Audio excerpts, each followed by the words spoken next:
Smoke still lingered in the air. The ambulance doors swung open. Inside, two paramedics, clearly marked in bright red and white vests, rushed toward the screams. They weren't soldiers. They weren't armed. They were medics answering a cry for help. And then, gunfire. Caught on camera, Israeli forces opening fire on emergency medical workers, striking them one by one, even as they tried to crawl back to safety. The footage is heartbreaking. The message: nowhere is safe, not even for those saving lives. This is more than just tragedy. It's a crime. And now, the world is paying attention. In a powerful and urgent address to the UN Security Council, Volker Turk, the UN High Commissioner for Human Rights, laid bare the truth. Over 50,000 Palestinians killed since October, more than 114,000 injured, children buried under rubble, medical workers murdered, food and water used as weapons. This may amount to genocide. What began as a military operation has become a humanitarian catastrophe, one that is being recorded in real time and denounced on the global stage. In this video, you'll see the shocking visual evidence of the attack on medics, what the UN is now saying about Israel's actions, and how international law may be broken, and why what's happening in Gaza could change the rules of war forever. This is not just about Gaza, it's about all of us.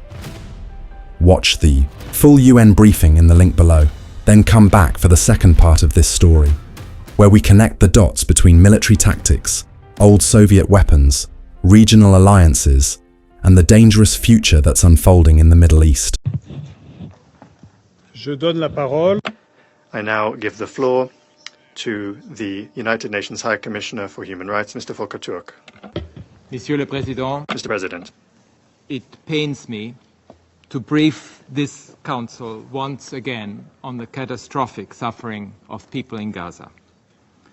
The temporary relief of the ceasefire, which gave Palestinians a moment to breathe, has been shattered. Since 1 March, Israeli military operations have killed more than 1,200 Palestinians, including at least 320 children, according to the Ministry of Health in Gaza. And bombardments continue of residential buildings, tents, hospitals and schools, including places where Palestinians have been ordered to move. There was no let-up, even as Palestinian families celebrated Eid. I'm appalled by the recent killings of 15 medical personnel and humanitarian aid workers, which raise further concerns over the commission of war crimes by the Israeli military. There must be an independent, prompt and thorough investigation into the killings, and those responsible for any violation of international law must be held to account. The Israeli military continues to strike camps for people who have been displaced numerous times, who have nowhere safe to go.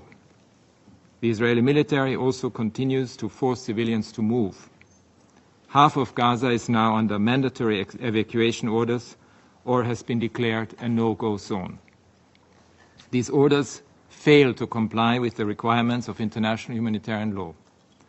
Hamas and other Palestinian armed groups continue to launch indiscriminate rockets from Gaza into Israel in breach of international humanitarian law. I'm also deeply concerned about the fate and well-being of Israeli hostages still held in Gaza. Mr. President, it has now been a month since Israel imposed a complete blockade on vital humanitarian aid and supplies, including food, water, electricity, fuel and medicines, thus harming the entire population of Gaza. The blockade and siege imposed on Gaza amount to collective punishment and may also amount to the use of starvation as a method of war. As of the 1st of April, the World Food Programme shut its 25 bakeries across Gaza, leaving many families without access to bread. Social tensions over food shortages are palpable. Alongside reports of the excessive use of force by the local police. We are witnessing a return to the breakdown of social order that preceded the ceasefire. I am alarmed by the inflammatory rhetoric by senior Israeli officials around seizing, dividing, and controlling territory from the Gaza Strip and also transferring Palestinians outside Gaza. This raises grave concerns about the commission of international crimes and runs counter to the fundamental principle of international law against the acquisition of territory by force.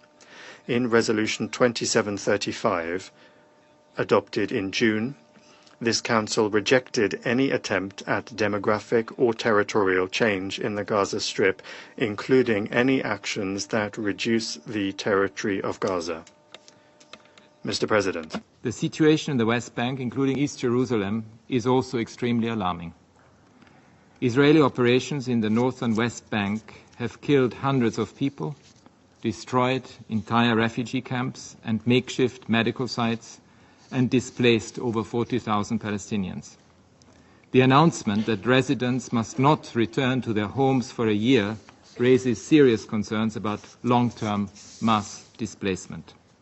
Since 7 October 2023, my office has verified that state and settler violence has killed 909 Palestinians across the West Bank, including 191 children and 5 people with disabilities, some of which may amount to extrajudicial and other unlawful killings.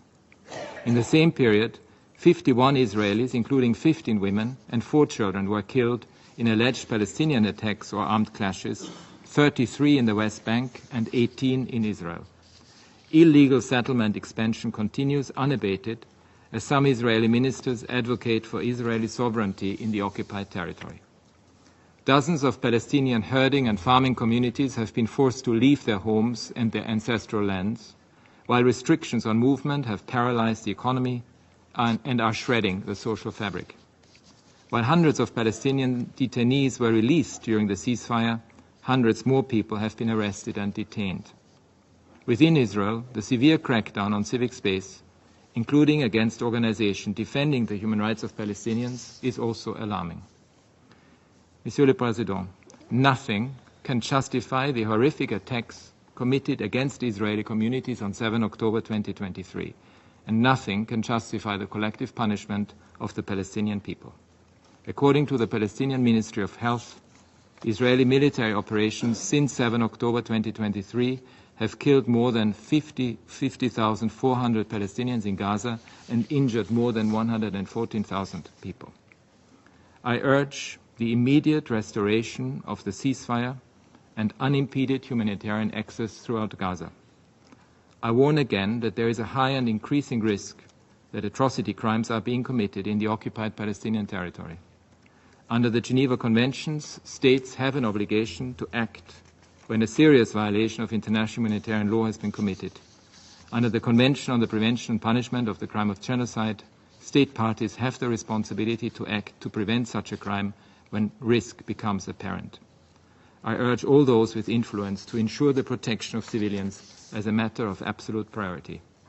It is essential that there is full accountability for all violations of international humanitarian and human rights law. All hostages must be released immediately and unconditionally. All those arbitrarily detained must also be released.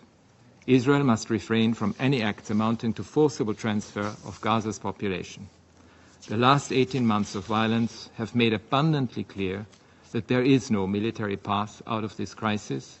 The only way forward is a political settlement based on 2 states living side by side in equal dignity and rights, in line with United Nations resolutions and international law. Merci beaucoup, Monsieur le Président. Thank you very much, Mr. President. Merci. I thank the High Commissioner